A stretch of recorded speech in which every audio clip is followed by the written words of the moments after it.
পবিত্র ঈদ মিলাদুন নবী সাল্লাল্লাহু আলাইহি সাল্লাম উদযাপন করা যাবে কিনা, অনেকে এটাকে জায়েজ মনে করে। এখানে আপনার অভিমত কি? দেখুন, আমি অভিমত না দিয়ে কয়েকটা প্রশ্ন রাখবো, অর্থাৎ প্রশ্নের উত্তরে আবার পাল্টা প্রশ্ন আমি ছুড়ে দিতে চাই, বিশেষ করে যাদের এটা নিয়ে সত্যিই জানার আগ্রহ আছে। অনেকে তো প্রশ্ন লেখেন জানার জন্য না, প্রশ্ন লেখেন হলো ওনার পক্ষের মতটা বের করে আনার জন্য। আমি বলতে চাই যে সাধারণত আমরা সাধারণ মানুষরা যে হুজুরের ভক্ত, আমরা তার কথা শুনি। যে হুজুর মিলাদুন নবীর পক্ষের, তার ভক্তরা মিলাদুন নবীর পক্ষে কথা বলে এবং সেরকম দলিল খুঁজে বের করে সোশ্যাল মিডিয়াতে সেটা নিয়ে লেখালেখি করে। আর যে হুজুর মিলাদুন নবীর বিপক্ষে, ওনার ভক্তরা মিলাদুন নবীর বিপক্ষে তারা ক্যাম্পেইন করে, কাজকাম করে। আমার কথা হলো যে আপনি হুজুরদের পক্ষ বিপক্ষ না নিয়ে কয়েকটা প্রশ্নের উত্তর খোঁজার জন্য আপনি নিরপেক্ষভাবে চেষ্টা করেন। আপনি নিজে একটু সচেতনভাবে, সতর্কভাবে, অনুসন্ধানের দৃষ্টি নিয়ে এই প্রশ্নগুলোর উত্তর খোঁজার চেষ্টা করেন। আপনি শুধু উত্তর খোঁজার যদি সিরিয়াস চেষ্টা শুরু করে দেন এবং নিরপেক্ষভাবে চেষ্টা করেন, আমার বিশ্বাস যে আপনাকে আল্লাহ তাআলা হেদায়েত এবং সঠিক পথ যেটাই সেটা আল্লাহ তাআলা আপনাকে দেখিয়ে দিবেন। শর্ত হলো আপনি আগে গিয়ারটা নিউট্রালে এনে তারপরে খুঁজতে হবে। আমরা যারা গাড়ি চালাতে জানি তারা জানি যে গিয়ার, আপনার ম্যানুয়াল গিয়ার সাধারণত গাড়ি, এটা আপনার নিউট্রালে থাকার পর স্টার্ট দিলে গাড়ি স্টার্ট হবে। গিয়ার একটা দিয়ে রেখে দিয়েছেন আগে, এরপর আপনি স্টার্ট দিচ্ছেন, তাহলে গাড়ি কি হবে না? স্টার্ট হবে না, গাড়ি দৌড় দিবে, লাফ দিবে, সেটা সঠিকভাবে সার্ভিস দিবে না। এখন আপনি নিজে আগে মিলাদুন নবীর পক্ষের অথবা বিপক্ষের একটা গ্রুপের থেকে এরপরে বলতেছেন হ্যাঁ এই ব্যাপারে আপনি কি বলেন, কোরআন হাদিসে কি আছে, আপনি জানার চেষ্টা করছেন। এইভাবে আপনি আসলে সত্য জানতে পারবেন না। সত্য জানতে হলে আপনাকে নিউট্রালে থাকতে হবে, যে ঠিক আছে আমি এটা নিয়ে অনুসন্ধান চালাই, পড়াশোনা করি, স্টাডি করি এবং আমার স্টাডির পর নিরপেক্ষভাবে সত্যিটা জানার জন্য আমি চেষ্টা করি।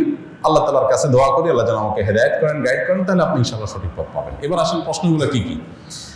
এক নম্বর প্রশ্ন হলো, নবী করিম সাল্লাল্লাহু আলাইহি সাল্লামের যেদিন জন্ম হয়েছে, মিলাদুন নবী মানে হলো নবী সাল্লাল্লাহু আলাইহি সাল্লামের জন্ম, এটাকে কেন্দ্র করে উদযাপন, আনন্দ ইত্যাদি।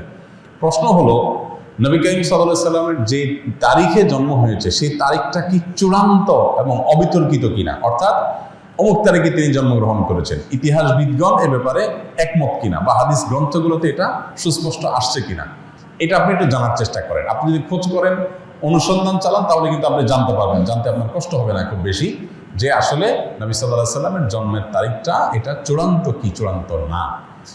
আপনি যদি অনুসন্ধান করেন, আপনি দেখতে পাবেন যে নবী সাল্লাল্লাহু আলাইহি সাল্লামের জন্মের এক্সাক্ট তারিখ নিয়ে ইতিহাসবিদদের মধ্যে নানা রকমের মত আছে। তাহলে কিভাবে আপনি চূড়ান্তভাবে একটা দিনকেই নিশ্চিত করে ধরে সেদিনকে আপনি উদযাপনে যেতে পারেন? নাম্বার এক, আপনি খোঁজার চেষ্টা করেন যে ওনার জন্মের তারিখটা এটা কি সুনির্ধারিত, অবিতর্কিত, নাকি এটা নানা মত আছে, আপনি একটু পড়াশোনা করার চেষ্টা করেন। নাম্বার দুই, নবী করিম সাল্লাল্লাহু আলাইহি সাল্লামের জন্মের তারিখটাকে তিনি নিজে উদযাপন করেছেন কিনা প্রতি বছর, এটা আপনি একটু জানার চেষ্টা করেন। তিনি যদি নিজের জন্ম উদযাপন না করেন, তাহলে তার সিনিয়র সাহাবী যারা, চার খলিফা আরো যারা আছেন, এই সমস্ত সাহাবীরা কেউ যারা নবী সাল্লাল্লাহু আলাইহি ওয়াসাল্লামকে সবচেয়ে বেশি ভালোবাসতেন, নবী সাল্লাল্লাহু আলাইহি ওয়াসাল্লামের ভালোবাসার দোহাই দিয়েই তো আমরা এটা করি, তো তারা যারা নবী সাল্লাল্লাহু আলাইহি ওয়াসাল্লামকে এর ভালোবাসায় যারা উত্তীর্ণ হয়ে গেছেন, ভালোবাসায় যারা প্রমাণিত, তারা আশিকে রাসূল বলি, যেটাই বলি আমরা তথাকথিত, এই জায়গাটায় যারা ইতিমধ্যে প্রমাণিত হয়ে গেছেন, সেই সাহাবীরা যাদেরকে কোরআনে আল্লাহ সার্টিফিকেট দিয়েছেন নবী সাল্লাল্লাহু আলাইহি ওয়াসাল্লামের আনুগত্যের ব্যাপারে, ভালোবাসার ব্যাপারে, সেই মানুষগুলো নবী করিম সাল্লাল্লাহু আলাইহি ওয়াসাল্লামের জন্ম দিবস উদযাপন করেছেন কি করেন নাই, আপনি এই বিষয়ে একটু খোঁজ নেন, তথ্যপত্রগুলো ভেরিফিকেশন করেন, যাচাই করেন। তৃতীয়ত হলো যে জন্ম দিবস উদযাপনের এই কালচার কোত্থেকে আসছে, আপনি এটাও জানার চেষ্টা করেন। আপনি যদি এটা নিরপেক্ষভাবে এটা শুরু কোত্থেকে আসে দেখেন, আপনি দেখবেন এটা অগ্নি পূজক, প্রকৃতি পূজারী তাদের কাছ থেকে আসছে। এবং একসময় খ্রিস্টান ধর্মেও এই জন্মদিবস উদযাপন করাটা ব্যাপারে নিরুৎসাহিত করা হতো, নিষিদ্ধ করা হতো। পরবর্তীতে তারা নিজেরা আবার ওই প্যাগানদের দ্বারায়, প্রকৃতি পূজারীদের দ্বারা প্রভাবিত হয়ে তারাও তাদের নবীর জন্মদিবস উদযাপন শুরু করেছে। আমাদের নবী সাল্লাল্লাহু আলাইহি ওয়াসাল্লাম বলেছেন, লা তুতরুনি কামা আতরাতিন নাসারা ইবনে মারইয়াম, তোমরা আমাকে নিয়ে বাড়াবাড়ি করিও না যেভাবে খ্রিস্টানরা ঈসা আলাইহিস সালামকে নিয়ে বাড়াবাড়ি করেছে। অতএব নবী করিম সাল্লাল্লাহু আলাইহি ওয়াসাল্লামের মিলাদুন নবী পালন করবেন কি করবেন না, উদযাপন করবেন কি করবেন না, সেই প্রশ্নের উত্তর আপনি পেয়ে যাবেন যদি আমার এই তিনটা প্রশ্নের উত্তর আপনি নিজে অনুসন্ধান করে জানার চেষ্টা করেন। আল্লাহ আমাকে আপনাকে আমাদের সবাইকে হেদায়েত এবং সত্যিকারের যে সঠিক পথ সেটা আল্লাহ তাআলা আমাদের সবাইকে আল্লাহ তাআলা দান করুন।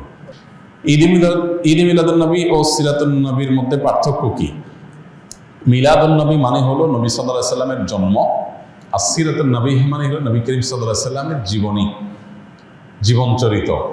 তো সিরাতুন নবীর মধ্যে নবী সাল্লাল্লাহু আলাইহি সাল্লামের জন্ম, মৃত্যু, শৈশব, বেড়ে ওঠা, আল্লাহর আদেশে নিজের জীবনের সব বিষয়গুলো এর মধ্যে আছে। সিরাতুন নবী মানে জীবন ইতিহাসের মধ্যে সবই আছে। আর মিলাদুন নবী হলো সিরাতের অর্থাৎ নবী সাল্লাল্লাহু আলাইহি সাল্লামের পুরো জীবনের একটা অংশ। এটা হলো একটা পার্থক্য। আরেকটা বিষয় হলো যে মিলাদুন নবী এটা আসলে উদযাপন বা অনুসরণ করার বিষয় না। নবী সাল্লাল্লাহু আলাইহি সাল্লামের জন্মকে আমরা চাইলে অনুসরণ করতে পারবো না, যে উনি যেভাবে জন্ম হয়েছেন, যে তারিখে হয়েছেন, ওই তারিখে আমি হব, এরকম কোনো অপশন নাই তো। কিন্তু সিরাতুন নবী যেটা, এটা কি করা যায়? অনুসরণ করা যায়। নবী সাল্লাল্লাহু আলাইহি সাল্লামের জীবন চরিত দেখে দেখে সেই অনুযায়ী আমি আমার জীবনকে গঠন করলাম। তো এটা হলো মূলত আমাদের জন্য গুরুত্বপূর্ণ। আমাদেরকে নবী সাল্লাল্লাহু আলাইহি সাল্লামকে আল্লাহ দিয়েছেন তাকে অনুসরণ করার জন্য। তাকে অনুসরণ করার নামগন্ধ নাই, কিন্তু তার মহব্বতের দাবি করে আমি যাচ্ছে তা করে বেড়ালাম, তো এটা আসলে ইসলাম হতে পারে না। অতএব আমাদেরকে নবী করিম সাল্লাল্লাহু আলাইহি ওয়াসাল্লাম অনুসরণ করার চেষ্টা করতে হবে। আস-সুন্নাহ ফাউন্ডেশন, উম্মার স্বার্থে সুন্নাহর সাথে।